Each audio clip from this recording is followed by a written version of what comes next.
Sa bawat pagputol, paghubog at paghihintay sa dahan-dahang paglaki ng bonsai, natututo ang isang tao na ang lahat ng magandang bagay ay nangangailangan ng panahon at tiyaga.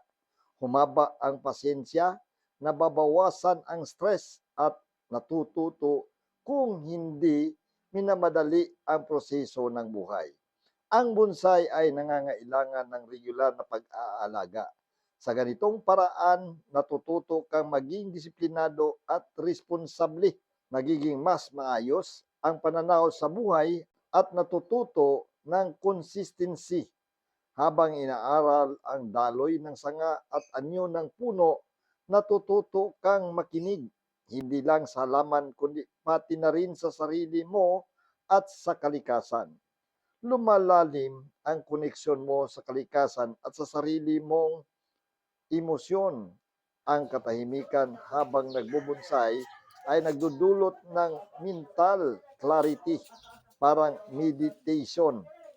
Makapagpahinga ang isip, nababawasan ang anxiety at stress, at nagkakaroon ka ng mas malinaw na pag-iisip.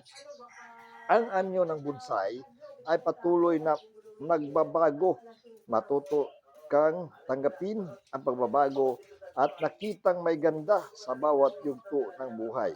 Mas nagiging bukas ka sa mga pagbabago sa sarili mong buhay.